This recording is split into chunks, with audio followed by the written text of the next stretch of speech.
नमस्कार दोस्तों, आपके अपने YouTube channel study mentor IQ पर आप सभी दोस्तों का हार्दिक स्वागत है। आज सुप्रीम कोर्ट में ज़ोरदार तरीके से सुनवाई हुई है और क्या कुछ हुआ है इस पर अपडेट देंगे फ्रेंड्स। आपको बताते चलूं कि ज्वाइंट टीजीटी और नॉन ज्वाइंट टीजीटी की तरफ से वकीलों ने पक्ष रखा और सबसे पहले नॉन ज्वाइंट टीजीटी की ओर से पक्ष रखते हुए यह बताया गया कि जिन्होंने ज्वाइन नहीं किया है उन्हें भी समान दृष्टि से देखा जाए।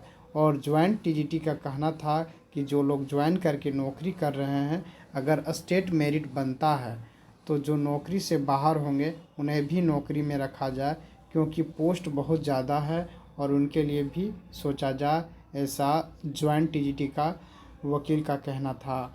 आगे आपको बता दूं कि झारखंड में जो नियुक्तियां अभी रद्द कर दी गई है 13 ज़िले के अभ्यर्थियों के लिए, वैसे अभ्यर्थियों के लिए अब दुखद समाचार हो सकती है। अभी तक किसी भी प्रकार की निर्णय नहीं आया है।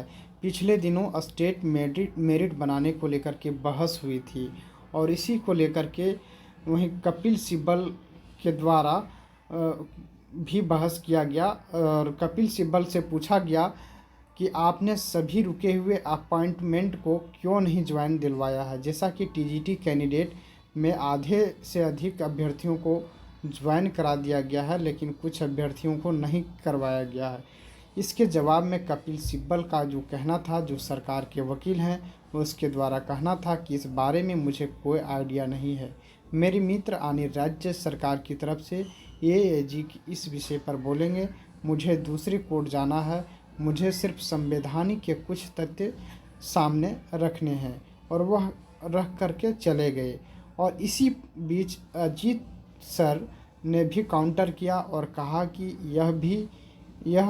यही मेरा भी मुख्य मुद्दा है कि राज्य ने बिना किसी रुकावट के ज्वाइनिंग को क्यों रोक लगाए हुए है, यानी किसी भी प्रकार के स्टे नहीं है, फिर भी आप ज्वाइनिंग क्यों रोक लगाए हुए हैं। मामले जो हो रहे थे सुनवाई, ये दोपहर के पहले की हो रही थी। इसके बाद जब दोपहर के बाद लंच के बाद सुनवाई हुई, अजीत सिन्हा का बोलना था, परंतु राज्य सरकार की तरफ से एएजी ने को रखने के लिए कहा गया और अपना पक्ष रखा और शिक्षकों के बहाली के बारे में और नियोजन नीति को लेकर के उन्होंने बात किया।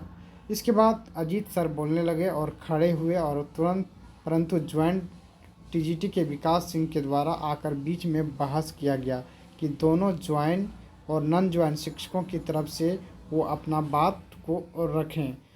इसके बाद अजीत सिन्हा जब बोलने लगे कि हमारी बहाली भी इसी नोटिफिकेशन के अंतर्गत है और हम भी इसी नोटिफिकेशन के तहत पीड़ित हैं, तो सोनी कुमारी के तरफ से वकील के बीच में आकर कहा कि हमारा पक्ष अभी तक सुना नहीं दिया है और हम राज्य के ग्रेजुएट शिक्षक की बहस कर रहे हैं, यह पंचायत सचिव का बात अभी बोल रहे हैं, जिसके कारण लेडी जज MR शाह अपना मैटर अभी सुनने के लिए तैयार नहीं हुए। कहा कि जितने भी SLP शिक्षकों के अलावा है उन्हें हम आखिरी में अलग से सुनेंगे। इसके बाद झारखंड SSC की तरफ से वकील रोहिणी प्रसाद आई और कहे कि इस मैटर पर हमने एक ब्रीफ नोट सबमिट किया है, कृपया उसे देख लिया जाए। और इस तरह से उन्होंने अपना बचाव करते हुए अपना पल्ला भी झाड़ ली। एक तरह से माने कि अब जो है डेट है वो अगला तिथि जारी कर दी गई है, यानी कल इसकी सुनवाई फिर से है और इसकी बहस भी होनी है।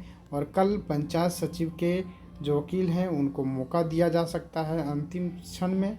और वहीं ज्वाइन और नॉन ज्वाइन टीजीटी के वकीलों का आज बहस चल रहा था। यदि आप चैनल पर पहली बार जुड़े हैं तो चैनल को ज़रूर सब्सक्राइब कर लें। Thank you for watching.